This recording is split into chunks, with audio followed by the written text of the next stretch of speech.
Ce dispositif a pour but de répondre aux besoins non satisfaits de nos chefs d'entreprise en matière de formation de leurs effectifs. On a pris la thématique du soudage parce qu'elle est ressortie des entretiens qu'ont nos collaborateurs de chambre lors des visites d'entreprise. On a fait se rencontrer les entreprises concernées qui, soit dit en passant, sont souvent en concurrence sur les marchés et qui ont su, là, travailler, jouer collectif pour pouvoir bâtir ce projet. Et à réfléchir ensemble à la formation d'un cursus qui soit fabriqué quelque part par les chefs d'entreprise pour répondre particulièrement à leurs besoins. S'il y a de nouvelles entreprises qui veulent s'agréger au dispositif, elles seront bien sûr les bienvenues.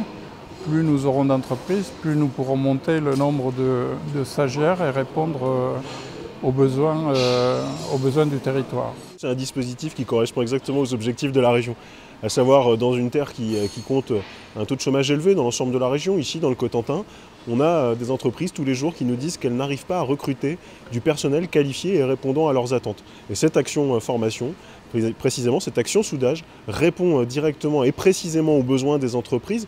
Pourquoi? Parce qu'on est sur un secteur qui recrute. Les soudeurs, on l'entend dans tous les territoires. Mais ce besoin, il a une résonance particulière dans le Cotentin, qui est une terre industrielle où la problématique du manque de soudeurs a une acuité particulière. Et donc les chefs d'entreprise se sont mis autour de la table. Et qu'est-ce qu'ils nous ont dit à la région, nous qui finançons les actions de formation?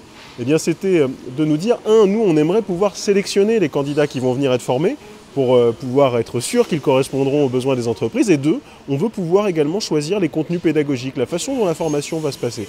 Eh bien, la région a répondu à ces deux préoccupations, à ces deux attentes. Et nous parvenons aujourd'hui à un dispositif qui est pilote dans l'ensemble de la région, je l'espère demain, qui sera repris dans l'ensemble des métiers aussi, des chefs d'entreprise qui participent aux besoins et qui pourront recruter demain ceux qui seront formés.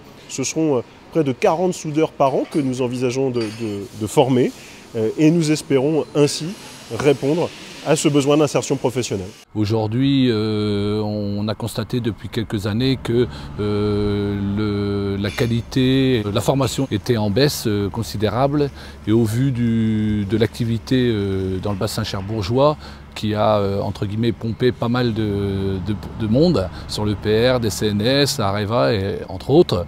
Et donc on est vraiment en manque d'ouvriers qualifiés. Et donc je pense qu'il était bon d'organiser cette démarche afin également de relever le savoir-faire et la qualité, de ramener le niveau de soudage vers la high-tech, vers la performance. Ce métier réclame une très bonne dextérité manuelle, une bonne condition physique, être suffisamment robuste. Et ce métier a fortement évolué sur le suivi des procédures, sur la rigueur du suivi de ces procédures. Il faut vraiment que le soudeur soit rigoureux. Aujourd'hui, un soudeur, il peut avoir à remplir pour une soudure jusqu'à 8 fiches, ce qui est relativement contraignant pour lui. Donc aujourd'hui, il faut vraiment que les jeunes travaillent aussi bien la partie technique que la partie, on va dire, un peu instruction. Et il faut qu'ils apprennent vraiment à l'école et en formation pour pouvoir remplir correctement les tâches qu'on leur demande de faire.